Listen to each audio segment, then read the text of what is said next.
Hello and welcome to the program Nigeria Now, where we discuss and analyze eventualities as they break in Nigeria. As the deadline for submission of running mates is fast approaching, presidential candidates are running helter-skelter looking for their running mates, both presidential and then the gubernatorial. And today we're going to be talking and analyzing issues about the Muslim ticket. And I have Solomon Sambo Sabi on the show with me. Good morning. Good morning, Lois. How are you doing? I'm okay. How are you doing? I'm good. So, you know, there are two factors that characterize our political space in Nigeria, and that's ethnicity and then the religion. These two factors are playing a very big role in politics in Nigeria, especially. So we have seen a lot of agitations coming up. And then if you will add, you will say region too. And region. I think ethnicity can cover all of that, but then region, of course, those factors are really playing a big role when we talk of politics and talking about presidential aspirant candidates now, since they are officially candidates of both the major ruling party and then the opposition. Then we have the Labour Party that is upcoming and it's gearing up with so much ambition and all of that. We've seen the supporters springing up from different parts of the country. So I don't know, you have... Okay, yeah. This is the time because if you check the political terrain now, is INEC that is playing the major role now, because once they fix a date, you are expected to follow the timetable, because even the INEC, you know, which are saddled with the responsibility of conducting, monitoring party activities and then conducting election from state to federal. They have set 15 for the state, and then 17th for the federal, which you are expecting all the presidential candidates to bring out their running mates and then governors also.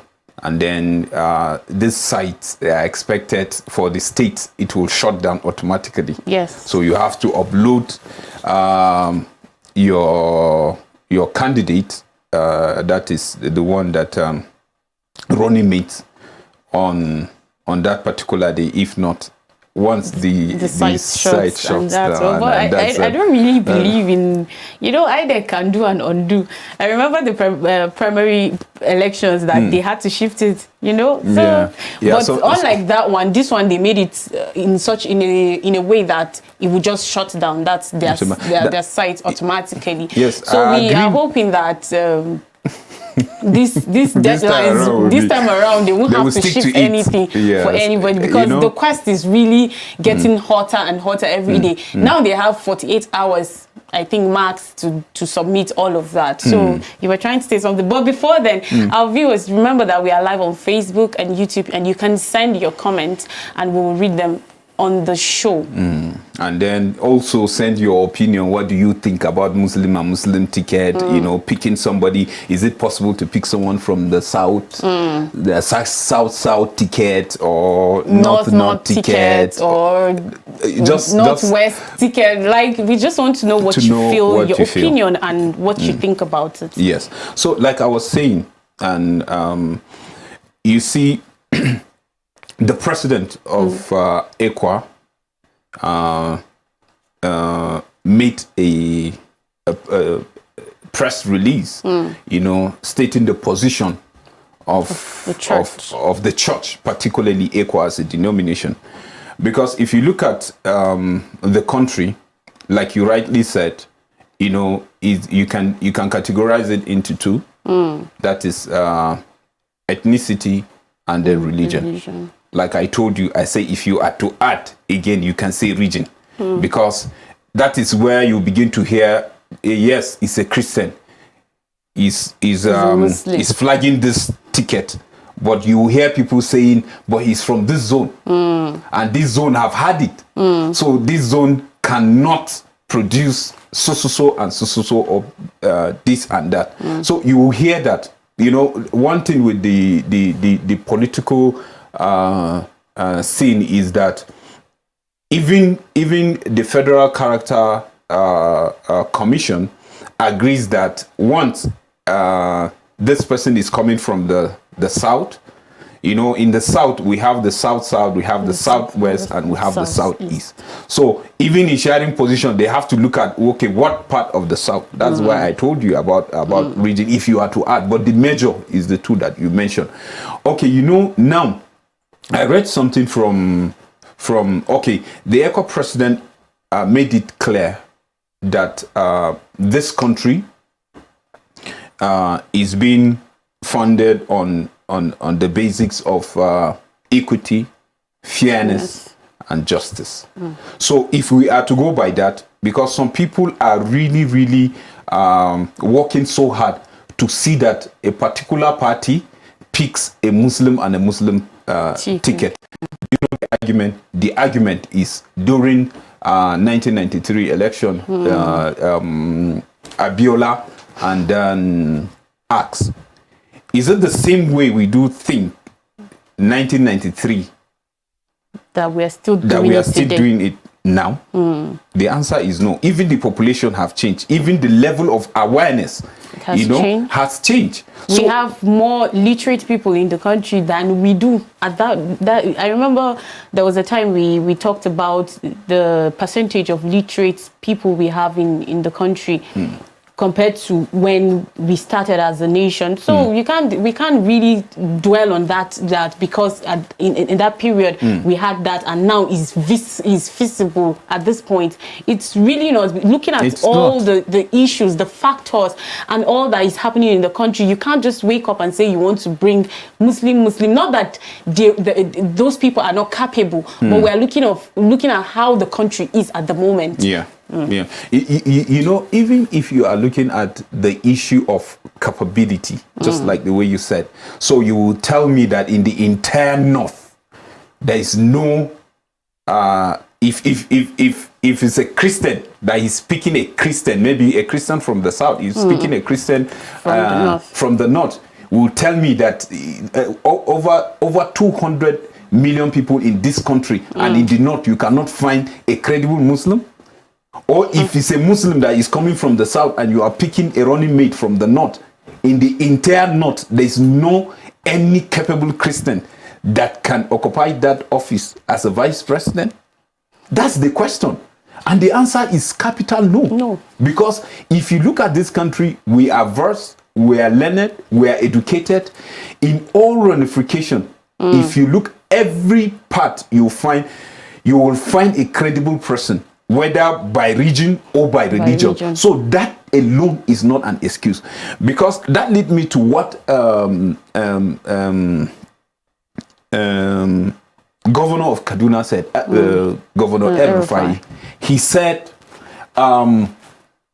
there's no issue with that.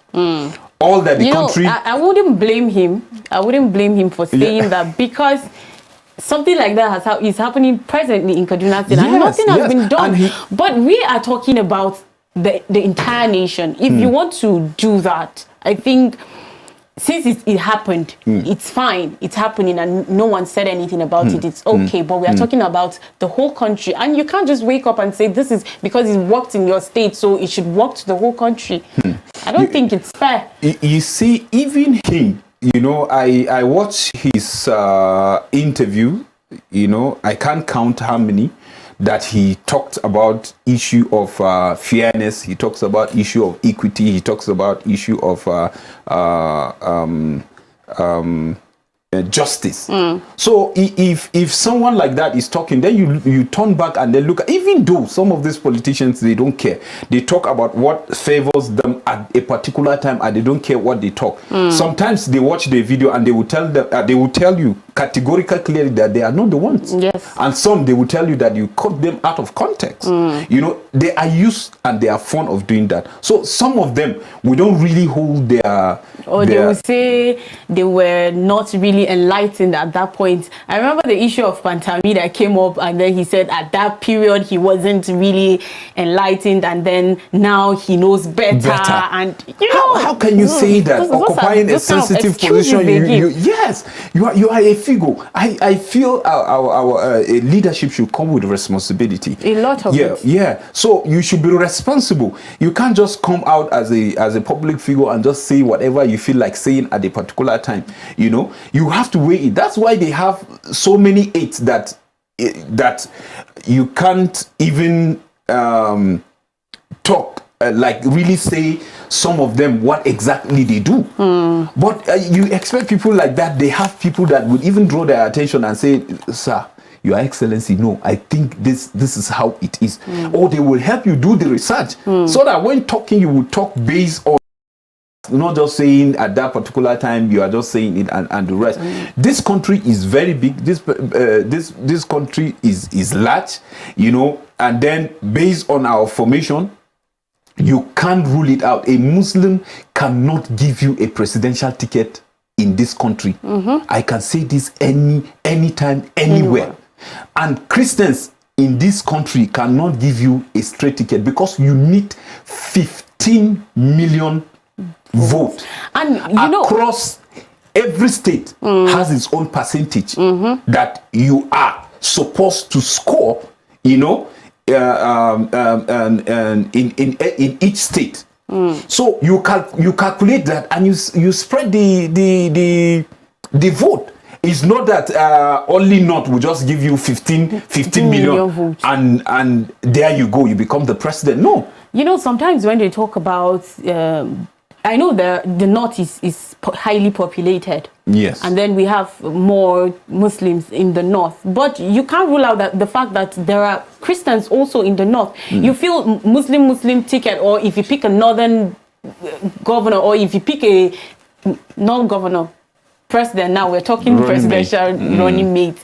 If we pick a northern running mate, you feel okay, they will get most of the votes because his brother is there in the North. They're not the only people in the North. There are also a lot of Christians in the North, and you can't rule out the fact that everybody has his interest, has the person he feels he wants to vote for. Yeah. I might like this person, but I might not believe in his antecedents. Yes, so yes, definitely I won't even want to vote him, even if he's my brother, right? Or the same religion. Or the same religion. Yeah. So I don't think there are people that will, from the North and are Muslims that will want to vote for Peter Obi, for instance. Yes. And you can't rule out the fact, probably it's because they like his antecedents. They like what he wants. He's offering the country. We are looking at a country that is suffering a lot from, coming from economy, insecurity, the health sector, every aspect. Or me dying for Konkoso based on his antecedent. Exactly. If you talk Konkoso, I would tell you, Konkoso worked in Kano. And then I was watching one of his interview, and then he was saying, if you ask him, because they asked him, they were interviewing him, what do you think you are coming to do for this country? Based on the challenges that we are having. He said, before the insecurity issue, if you ask him, he will say education. If you ask him again, he will say education. You ask him again, he will say education. Then security, then health. Anyone that thinks about education, look at how he transformed the educational sector in Kano. And there's no country that today is standing, you know, with her heads high up there, that you will say that their education is not something of a priority. There's not. So for me, that alone, I would say he convinced me. So these are kind of a things that we are saying. So automatically you can't say because I'm a Christian, so I should not vote him. No, I should vote not to vote him because he's a Muslim, but to vote him because of his ability and his antecedents. So like what you say, it cut across. So we shouldn't look at the whole thing like it's a straight jacket thing. Okay, if you say you are looking at this particular religion? Why are you going to some particular state that you know dominant are Christian and you are campaigning there? You know their vote is valid. It's important. So definitely we have to look into that.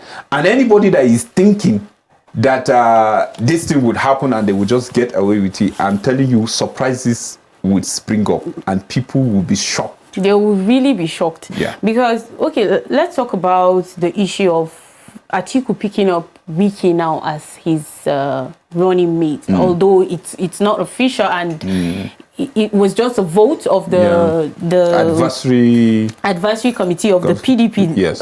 Led by General Aliyu Musaure, yes. and 16 people voted in favor of Wike to be picked as Atiku's running mate for the presidency. So we've seen, I know most people have seen what Wike rather has said, his ambitions, his antecedents, what he wants to achieve. We've seen what Atiku, because they ran in the primaries, all of them with other governors inclusive. But at the end of the day, we saw that Atiku won the primaries, and then now is the quest for the running mate.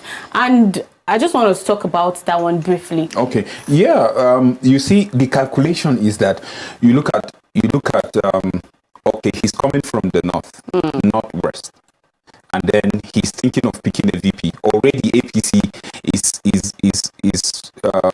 somebody from the southwest is flagging. Yes. So he won't even think there, because once, it's all about political calculation. Now he's looking at the south. Probably maybe he may think of Igbo, but the idea is the pair of Obi. But Obi too, you can see he has something to offer. He feels yes, giving him the country, he can rule, and that's why he went to Labour Party. But coming to Wike is a force to reckon with when it comes to South. Yes, he's a voice, and then I noticed that people listen to him not because of anything, but because of his antecedent. He's a dogged person. He's a no-nonsense person. He tells you the way it is. So many things that the federal government did that he was not cool with it, he took them to court. You understand? He won. So people like that, these are kind of people that when you look at them and then you begin to say, okay, if this person is speaking as a running mate, what is the calculation? Yes, he's looking at the government. Probably we share the same ideology in terms of agenda. Not really all, but he feels like, okay, if he agrees, yes, he has the capacity to pull vote in the south. That will add to whatever vote that is coming from the south. And then if you look at the primaries, Wike came second, and you can imagine some vote from the north. From the north, you can imagine Kano voted Wike. So you can see even him as a person, we are not talking south. That means even in the north, he's somehow deeply rooted. Which Adinbin, he got the ticket. Definitely he will get vote from the north. So that is just the calculation. So looking at that, they feel, yes, if we do that, definitely he's going to bring out a number of votes from the south, which no doubt, and I think that's where they are bent on him. Yeah. He's vocal, his project, like he's dogged, yes, his project even speaks for him when you come to what he can do, what he can offer and the rest. So Nigerians are tired with all these talk and not do politicians. We are a little bit enlightened now. We know how things are being done out there, and people are looking for people that are really working. Before you continue, yes, I just wanted to make this point that, unlike the last election that took, not the 2019, the first, that was 2015 election that came, when APC came, they were banking on the wrongs that PDP were doing, that they couldn't meet up and all of that. But funny enough, if you look at this particular electoral process that is going on, nobody is even coming out to say this this party is not doing what, because already they've seen their flaws, both of them, and we are looking for someone that is going to do more, like do differently, because we've seen what all of them have done. That's why so many people are saying, let's forget about the two major parties that are there. Let's go to somewhere new. Let's pick someone else that we know will be able to deliver what we want him to do for us as a country, Nigeria. Your last words before we Okay, let me round up by saying on the show. By saying, I'll build from what you said. We have seen it all from the both side, you know, both the PDP and APC, and some of them are still coming out, you know, both from APC and PDP to canvass for vote. So we don't know what they will tell us. But what I'm trying to tell someone out there, enough is enough of this politician telling us the same story. I will do road, I will pay salary. Hello, it's my right. Let me know how you will protect me. Let me know how you will improve the economy. Let me know, like, how you will make my life better and make this economy great. So let's look for people that are credible. Check their antecedent. Forget their religion. Forget their region. Yes, they are a factor to look into. But I feel, look at the person's credibility and vote for him. Thank you, Mr. Solo, for doing this today. And you can still join us tomorrow for another fresh package of Nigeria Now. Before I go, I want to leave us with this, what the president of ECWA, Reverend Dr. Stephen Papa-Panya, said. From Martin Luther King once said, we must learn to live together as brothers or we will perish together as foes. And he prays we heed to this timely warning. May God choose for us leaders that are righteous. And we must not sit and keep praying. Always, we will keep reminding our viewers that you need your PVC in case you still don't have. The registration is ongoing. Do well to get your PVC. Let's do this and change the narration of Nigeria. Have a blessed day.